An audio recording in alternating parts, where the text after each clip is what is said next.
Now we'll have an example of cooperation between research and practitioners. We'll have a talk about the FUMS-Project, which is a project that is about the long-term health effects on firefighters due to smoke exposure.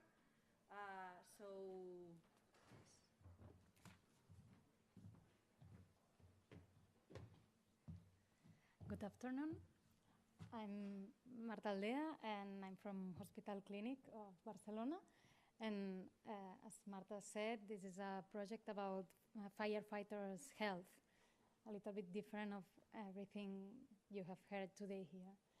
And it's a collaborative project between the Direcció General de Prevenció i Extinció d'Incendis i Salvaments and Hospital Clinic.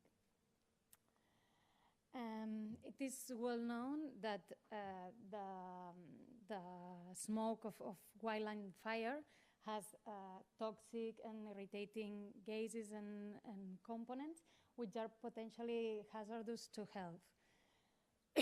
There are some studies that evaluated the effects of this exposition in firefighters' health, but most of these studies evaluate short-term physiological effects, and most are in general population, not specifically in firefighters. The studies which evaluated short-term effects generally found that it causes decrease of pulmonary function and acute systemic and airway inflammation. And in studies among the effects of wildland fire in general population, found an increase of mortality, hospital admissions, and emergency room visits because of respiratory disease in the days after a wildland fire. But there are little studies on effects, long-term effects, and effects specifically on firefighters. There are two main studies which evaluated long-term health effects. One is the IARC monography. IARC is the International Agency of Research on Cancer. They did a monography, a systematic review about carcinogenic risks among firefighters. And they found an increased risk for testicular cancer, prostate cancer, and non-Hodgkin lymphoma. And they concluded that occupational exposure to in firefighters is possibly carcinogenic. Then in USA, they performed a large cohort study, and they found an increased risk of digestive cancers, oral, pharyngeal, and laryngeal cancers. But these studies have many limitations because most were in firefighters in general, not specifically in wildland firefighters. And also, they did not measure the exposure. They only knew if that person was or not firefighter, but they had no information about in how many wildland fires had acted or so. Most of the studies are retrospective, so they look for past data. And most of them did not take into account other risk factors for cancer or other diseases. So they did not take into account the confounding factors. So more studies are needed to evaluate effects of wildland fires and prescribed burnt smoke on firefighters, since the exposition in these professionals is high and persistent compared to general population, and also compared to urban firefighters. And more studies are needed also to evaluate the correlation between personal exposure and risk of cancer and other diseases. So the objectives or challenges we have is we want to evaluate the levels of acute exposure to prescribed burns and smoke components, then describe also signs, symptoms, and physiological response during and after the exposure. We want to correlate biological parameters and presence of signs and symptoms with levels of exposure to smoke components. And then we want to study long-term effects of wildland fire and prescribed burn smoke.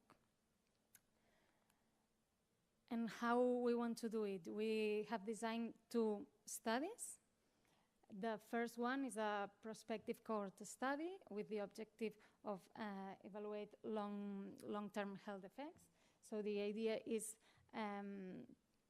in a baseline time, collect information on firefighters who perform prescribed burns.